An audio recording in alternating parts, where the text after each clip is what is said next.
you got drama in your camp, doesn't matter. As long as you're winning championships, it cures everything. You know what I'm saying? So, but with that being said, we're going to move on to our next subject. My executive producer back there, we're going to put on the other one. So, we're going to do another throwback. We're doing the Mount Rushmore of NBA point guards. But we're not just going to do point guards. We're going to do shooting guards as well. And I made a list. It was kind of tough for me because I got confused because there are certain players that play both positions. So if anybody wants to go, we're going to start with the point guards first. Yeah, let me start because I don't like. Even back in the '90s, I didn't watch too much basketball. Right? Mm-hmm. If I'm watching TV and I see a Bulls game on, yeah, I'm watching it because. Hey, I was a Hawks fan. I was a Hawks fan, but I love if Michael Jordan was playing. I was we stopped everything. We stopped everything to watch him. Yeah. So let me because I'm not too well versed with basketball and the players, and my list may sound like, hey, I'm just going off of mainstream media or whatever they say. Hey man, that's good. That's your opinion, bro. These are the players I watched growing up, and these are the players that I see that made an impact. To hell, even as a kid, you want to imitate one of them. Oh yeah. One of them, not all of them, but one of them you wanted to. Mm-hmm. So let me start with my. I got 4, and I have an honorable mention. Okay. So let me go through my 4, and then I'll tell you my honorable mention. Number 4, I got John Stockton. Yeah, that's good. What he did with the Jazz and Karl Malone, mm-hmm. It's probably standard of what the game evolved to later on, right? Really? With the point guard and the big man. And then I got Steve Nash, number 3, with what he did here in Dallas, what he did in Phoenix, what he did in I think Lakers. The Lakers, yeah, he went to the Lakers, yeah. So, I mean, even I know he had that was the end of his career where he had back issues over and over again where it limited him, but he was still one of the great point guards. Oh yeah. Number 2, at AI. He was a point. Now I gotta redo my list. Thanks, Samani. I gotta do my list again. I got he was a point. I mean. Like I said, Iverson's one of them guys where he could play the 1 and the 2. So he's Russell. Either way, Russell Westbrook is a lot like him. Russell Westbrook is. It don't matter where you put him at. He could be a point guard, shooting guard. So if you put him as a point guard, you can't go wrong with that because he played both positions in his career. Mm-hmm. And then the number 1, I don't care if he's not a point guard, Michael Jordan, because. There are well, I will say this. When he played point guard, he did run off 9 or 10 straight triple doubles. So, I mean, so that's you didn't say that. You didn't say that to the LeBron fan, did you? Yes, I did because when every time they bring up LeBron, Michael Jordan debate, and they talk about Michael Jordan never had a triple double, I was like, he ran off 9 or 10 straight. I put the article on my post so y'all can look at it because I pulled it out plenty of times for the LeBron Maniacs. So those are my top 4. And my honorable mention 2, Jason Williams, a.k.a. White Chocolate. Now I got that's a lot. Now I got to redo my list. everybody forgets about Jason Williams. That man was so underrated. He was so underrated. He did things on the basketball court that you would see in street. Right. Street ball. The pass with the elbow. When he crossed up when he crossed up Gary Payton, and everybody knows Gary Payton is one of the greatest defensive point guards in the league. When he crossed up Gary Payton, I was like, even Gary Payton was like, shit, he got me. He got me. So, I mean, Gary Payton looks silly. Yeah, like the way he even went down was like, ow. Yeah, man. But that's my honorable, and the reason why he's honorable mention is because of the length of his career and the injuries. If he didn't have the injuries, he could him and the Sacramento Kings and Chris Webber could have won. Much better, yeah. Oh yeah. But don't get me wrong, Mike Bibby wasn't a slouch either. He was a good point guard, but he wasn't no Jason Williams though. I tell you that. Well, he wasn't no Jason Williams. So, but I got that was a good list. That was pretty good, man. Anybody else want to go? Anybody else want to have their list? I'll say this. I think my point guard list is pretty see-through, especially with the first guy I'm about to say. You know, it's not Trae Young. I'm talking about the guy that they compare him to. I think Steph is. I think he's one of the greatest point guards of all time, and not just specifically just like as your conventional like AI. Steph is doing things right now that like I've never seen from any guard. I've never seen from any shooting guard. I've never seen from any point guard. He's doing things with the basketball, especially with the 3-point shot. The guy can literally hit. We're talking about half-court shots with ease. We're talking about this guy putting on performances before the games, and he's shooting the ball from like the stands. And you remember the old Mike? You remember the Michael?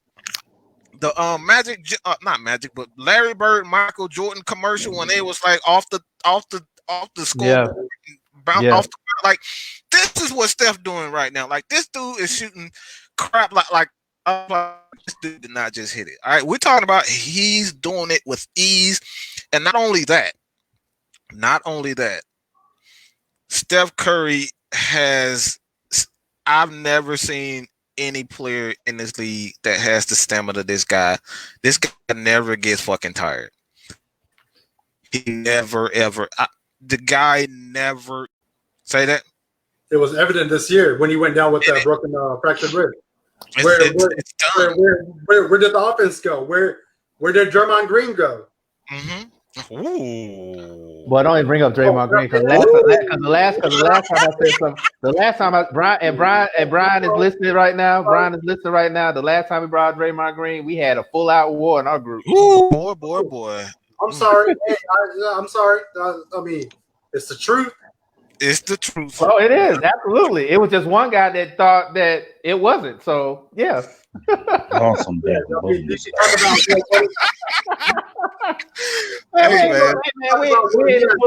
not no bullies, man. We're not no bullies. We were just trying to direct him to the light, and he kept going away from the light. So every time we tried to bring him back, he didn't want to listen. So we just like, you know what? Leave him in the dark, then.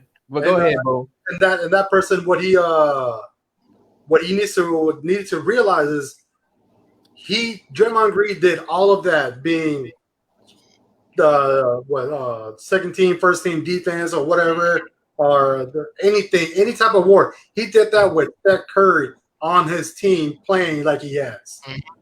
If he has it, then this season proves it. When he hasn't, that man averaging a triple single. That man averaging a triple single. He was doing that when we were there. I mean, this is he was just. It's just more. He was a valuable piece when they were all on the floor. Let's put it that way. Yeah, because yeah. He was valuable that way. He did take a lot of pressure off them when it came defensively. So I'm not going to sit there and say that he's a slouch, but offensively, we're not going to go there. Right, and then the whole he was the greatest defensive player of all time, but you let Siakam piss all over you during the NBA Finals. Yeah. He said it. He said he was the greatest defensive player of all time. Shit. He said that. He said it himself. Who we talking about? Draymond Green said it, and I quote before the NBA Finals. He said that he was the greatest defensive player of all time, and then the next night, the game one, he let Siakam drop 31. I was like, Dennis Rodman would have never, ever in his life. No, he would have not checked you before you got 10 points on him. If Siakam would have scored 5 straight, Rodman would have given him a hip check or something. You see what he did to Scottie Pippen. Nobody forgets how he put Scottie Pippen into the stands, and Scottie Pippen got that scar. Yeah. And I'm pretty sure he's going to talk about it in that special, how he got that scar. It's from when Dennis Rodman pushed him into that stand. I hated it. I really hate it. Like that's the truth. I really when he put Scotty, man, I wanted to fight him my damn self because Scotty my favorite player, and What? yeah, But you know what? Dennis Rodman played his role. He played his role. That's he why I did a think great job. Dennis of it. Rodman. Dennis Rodman was kind of like he had. That's why when he went to WCW for a little bit and kind of teamed up with, he knew how to play his role. He knew he knew wasn't how a to great. play his role, man. He knew he wasn't a great scorer. That man gives you great defense, and he's like to me. I don't care. Fight me if I say it. He's the greatest rebounder of all time. Fight me if you don't like it. He is. He is. He's the greatest rebounder. Bar none. I'm sorry. He is. I know you got Shaq. I know you got Will Chamberlain. I know you got Bill Russell. Man, they 7 feet, man. You already But up Dennis there. Rodman, Dennis Rodman was 6. No, he was like 6'7". 6'5". No, he was a little. Yeah, he That's was a little taller than Scotty. He was 6'7". He was about the same height as Scotty. That's why they called him the Worm for a reason, because that man would mess around like you're not even paying attention. You mess around. This man got 15 rebounds in the first half already. Dude, this dude. I go ahead, Boom. Go ahead. Go ahead, Boom. I just looked. I'm looking at Dennis Rodman's stats, and there's something on here that's surprised the hell out of me. So total games he's played 911. Dennis Rodman. Mm-hmm. Points per game 7.3 coming off rebounds. Yeah, tip ins. Yep, tip ins and easy layups. Yep. Total rebounds per game 13.1. I think he never went. I think he never went 10 below his career. He never went below 10. He never went below 10. Game from this guy for who's 6'7". There were big men who couldn't even average that. Right. Yes. Yeah. Now here's the part that surprised me. Well, I don't think it should because of what you said. You know, he gets those points off of tip-ins and whatnot. Field goal percentage 52.1. Yeah. That's because awesome. Dennis Rodman knew his role. He knew that Michael Jordan, Scottie Pippen they were the alpha males on that team. He knew his role. That's why the Bulls were great, because he knew his role. And he had a 23.1% on 3-point. That corner three, man. I remember the one he hit against the Sonics in Game 3. He We hit got that some players in the NBA right now who can't shoot 23% from the field. Like we talking. Right. Do you remember the game where on his birthday he hit 3 threes? Like, Yes, I remember that. Yes, who is this guy? Yeah, But that's what it was. I mean, it's mind-boggling. That's why I say it all the time. But people try to argue me down when I say this. Name me a better rebounder than Dennis Rodman. There isn't one. You can't. You can't at all. That man got 30 rebounds in a game. 30 rebounds in a. Don't he have the record for most offensive rebounds in the game? I think it was like 8 or 9. He had 8 or 9 offensive rebounds in one game. I thought it was harder than that. Offensive rebounds. It could be higher, but I've never in his career-wise. I don't think he never went below. I don't think he ever averaged below 10 rebounds a game in his career, ever. That's crazy. You know what I'm saying? But that's right there. Like, that's why Michael Jordan wanted. That's hard why to think about that, man. That's why Michael Jordan wanted him to come to Chicago, because he knew they needed, especially after when they lost to Orlando the year before when Jordan came back. Mm-hmm. They needed that piece to go, because Shaq was beasting. So they needed that guy to neutralize Shaq. And what better player to get? He and Alonzo Mourning was tearing the league up at the. Him and Alonzo Mourning were tearing the league up. You saw how Dennis Rodman played Shaq. I mean, Shaq still got off, but Dennis Rodman made it hell for him. Oh my God, he did, but he gave Alonzo legitimately hated everything about Dennis Rodman. Who didn't though? Who didn't though? I mean, Karl Malone, they got so mad they wanted to do a wrestling match. So I mean, come on. They did a wrestling match with DDP in Hollywood. So I mean, hey, man. You know the beef was real. So, but with that being said, but go ahead, Boom. Go ahead. With Dennis Rodman, when you said highest offensive rebound game, you said 8 or 10. I said 8 or 9. How many he got? 18. Shit. Woo! In this game, he had total 34 rebounds.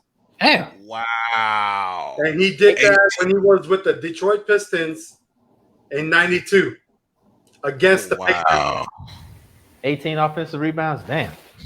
And So case closed. Anybody that wants to argue with me about that, it's a losing battle because we all know who's the best rebounder of all time, and it's the Worm.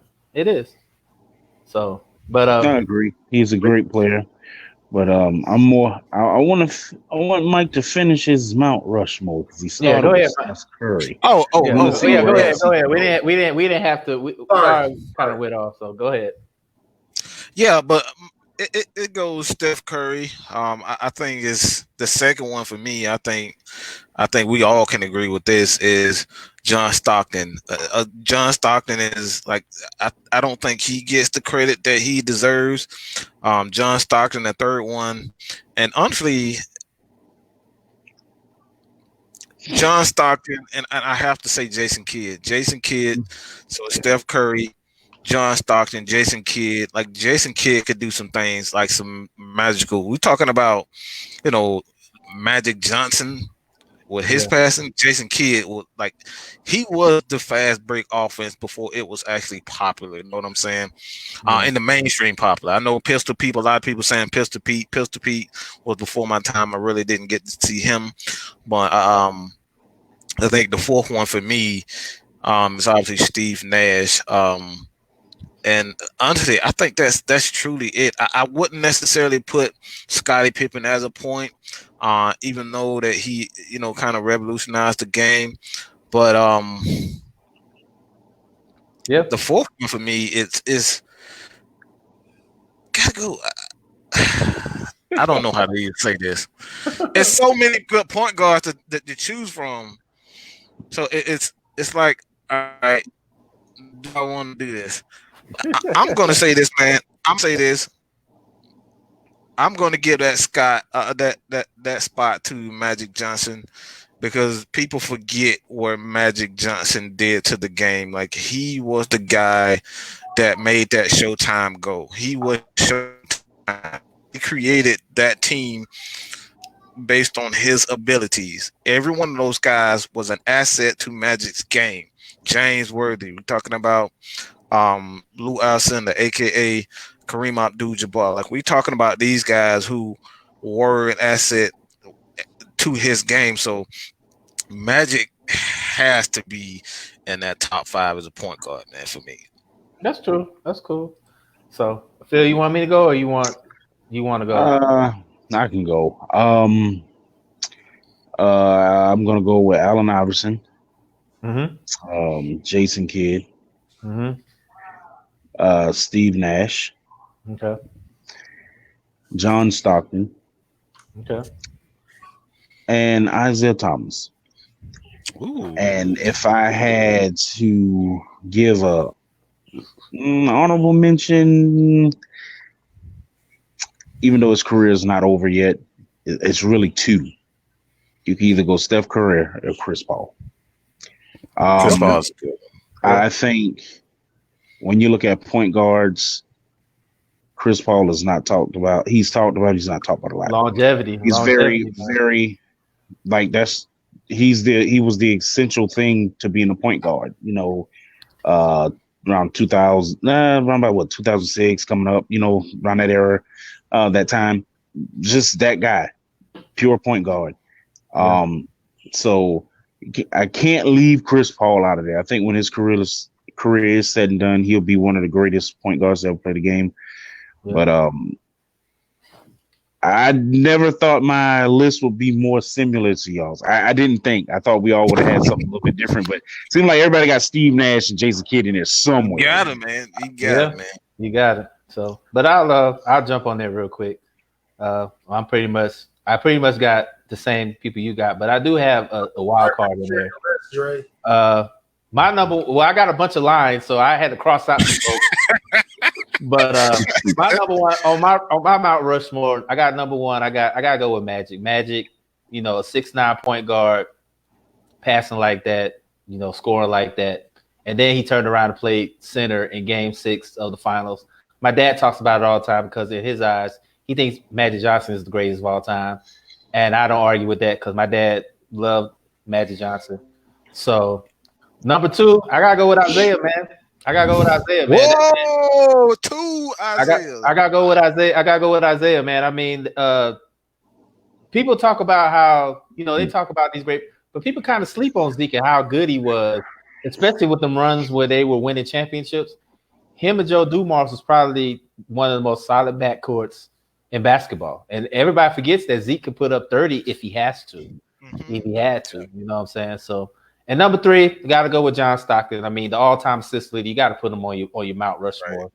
That man, and like I said, everybody talks about how what's the most unbreakable record in sports. John Stockton with the assist. I mean, when that damn pick and roll with he and oh my god, that it worked to perfection. It worked to perfection, man. It really did. And when Magic Johnson retired, I think he was still 2,000 or 3,000 assists behind John Stockton. So that lets you know how impactful he was. And then he'll give you like 15, 20. He was Nash before Nash. And number 4. Jared, before you go to number 4, you talk about John. I think people didn't realize that he led when it came to point guards and steals. Yeah, steals. Yeah. And the thing about it is he wasn't that quick. He just knew how to play the lanes. He really did. He really knew how to play the lanes. So, and number 4, I gotta go with the glove. I gotta go with Gary Payton. I really do. I gotta go with Gary Payton. I gotta go with GP. I really do, because Gary Payton, to me, he's just like AI. He brought that swagger to the point guard position. He talked a lot of shit. And to me, personally, like Dennis Rodman, I think Gary Payton is probably the best defensive point guard in history. To me, he is. That man knew how to play defense. And you saw what he did to Michael Jordan in the finals. Even though Michael Jordan went off, he gave Michael Jordan hell when he guarded him. So, and I got to put Gary Payton up there. And honorable mention. This is kind of a wild card, another wild card that nobody really talks about, but he's a good player. He will be a great player when he's done. Got to go with Dame Time up in Portland. I figured you would say that. You very much a Damian Lillard advocate. He is very underappreciated. He is very underrated. And if he was in a bigger market like, say, New York or LA or even Miami, he would have had a bigger following. But playing for Portland, he doesn't get the respect he deserves, because before the NBA season was suspended, that man was on the tear. That man was putting up 40 plus. I mean, he dropped 48 when LeBron and them had the Kobe ceremony. After that man put up 48 points. I initially had him as my MVP for this year. He's very underrated. He's very underrated. Very appreciated this year. My favorite game moment is when he hit the buzzer beater against Houston, Westbrook, and then he turned around and said, "Yeah, yeah." He did it against Westbrook, and I was so happy because he just shut Westbrook up. He had nothing to say. I told everybody. I argued with everybody. I was like, "Now that shot, maybe I wouldn't have taken that shot." But when you're someone like Dame Time, or you like Steph Curry, those shots look like perfect shots. Mm-hmm. So when he threw it up, I was like, "Oh, that's in." Because I remember we was all in the chat talking about it. I was like, "Hey, that's in. That's in." And I was like, he didn't even look at it. He shot it and walked off and wide. He knew it was going in. He knew it was going in. And when you're a great player like that, when you're a great shooter, you know when that ball is gonna fall in that basket. Yeah. You see Steph do it so many times, but when he threw that up, I was like, "Oh, that's in. That's good. Game over." Yep. Yeah. So nobody really. Yeah. And not to mention versus one of the best two-way players that we have in the game, Paul George. Shot it in his eye socket. So I'm like, yeah, that's it. Yeah, that's good, man. But yeah, I had to give Dame some love because nobody really talks about him. But my homeboy, little midget, and my boy D Block, they talk about it so much. But I gotta give Dame his props because, like I said, if he was playing in another city or with a major market, he would have been took off. If he plays in Atlanta, he'll get more respect than he does in Portland. Is just a terrible basketball town for him. Just be honest, man. Yeah. It don't even have to be one. It could have been Miami, Minnesota, OKC, even Houston. You know what I'm saying? Somewhere with a market. Right. You know what I'm saying? So, but him signing that max contract with Portland, he ain't going nowhere. Oh yeah, He doesn't want to leave Portland. He even said that himself. He doesn't want to yeah, leave he's not. Portland. He Yeah, doesn't. so He wants to be the ultimately- one to give Portland the championship. He wants to be the one to put them back on the map as a legit contender. So I think Yeah. his longevity there is going to stay there. Sometimes I question it sometimes because, as you heard, KG said, you can only be loyal for so long before you want to leave and win a championship. You can only be loyal for so long. Yeah, go ahead, Boom. They need to get the supporting cast around them. But what I was going to say, with going through this Mount Rushmore, all of us had, or more than a lot of us mentioned John Stockton. So he's number one in all the all-time assists, 15,806. Mm-hmm. We're talking about steal. You talking about he's been retired almost 20 years. He's talking about assists. Over That 20 record, years. that assist record will never be broken. I think the closest was Steve Nash. That's the closest person. I thought it was Magic. I thought it was Magic. Magic Steve. One of them. No. Who is it? Number 2 on this on the all-time assist list is Jason Kidd. Oh wow. Ooh. How many? Wow. Well, we shouldn't be surprised. We shouldn't be surprised. Well, his total assists for his career, 12,091. That's the difference. 3,000 assists. 715. Like I said, that record right there. If you want to talk about unbreakable record, two records will never be broken. Oh, guess what number Magic Johnson is? What number? Number I'll 5. say 5. Yeah. Yeah. I'd say 5. 10,141. The 2 players above him, Mark Jackson and Steve Nash. Yeah, somebody said Steve Nash is up there too. So records. I didn't expect Mark Jackson. He was a terrific point guard. You know what? Playing with them Knicks with Ewing and Oakley and Starks, I can see that. That's true, but I just thought Steve Nash would at least been number 2. You had Stoudemire, then you had Sean Marion going up for lobs. They were technically Lob City before. Exactly. That's what I'm about to say. They were Lob City before Lob City. He was 50. He's 1,500 under Jason Kidd.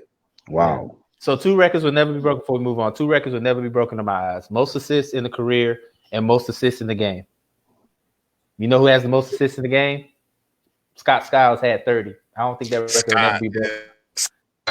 Scott Skiles had 30. So no, it's not. Especially it's new to me. It's not. Yeah, they ain't passing the damn thing. They ain't passing the damn thing. I think I tried. It was one of those. It was one of those. NBA 2K. It was one of those goals you had to break it to unlock certain players. So I tried. I think the most I got was 28. I never got 30. The most I got was 28. I've gotten to 30. Matter of fact, I even broke his record when it came to 2K. I got 35. I got 28. I got 28 because when your team's down and your team is trash and you're the best scorer on the team, you got to start scoring. So, but with that being said, go ahead. So you mentioned steals, right? Yeah. Number 1 all-time steals, John Stockton, 3,265. That's why I said, man, put some respect on John Stockton's name, man. And then number 2 was Jason Kidd, 2,684. That's funny. That's funny because I figured that Gary Payton would be ranked ahead of him because Gary Payton stole the ball a lot too. Yeah, he did. He did, but for one thing. Let me just go down this list. Number 3 is Michael Jordan with 2,514. And then number 4 is Gary Payton with 2,445. I knew he was on that list somewhere. Yeah. Go ahead, Phil. I kind of knew Jason Kidd was going to be would be up there more than Gary because when I would watch coming up, he could play the pass. He knew how to play the passing lane. Yeah. Because he's a point guard himself. So how wouldn't you be, very educated on knowing where the ball is going to go? So I knew he would be up there. That's it's crazy, man. It's crazy. It really is. I knew he would be up there. And the funny thing about it is, Triple G just pointed it out. That man averages almost 11 assists career-wise. That's crazy. That's crazy, man. Yeah. Put some respect on his name. And another thing I want to say before we move on, Gary Payton and Jason Kidd both came from Oakland. Like they played against each other before college and the NBA. They played on the street. They played the street ball game. So they pretty much knew each other. So And it's on this list, they do have a current player on this list, and I think he could be real close in the running for the top 3 before his career is done.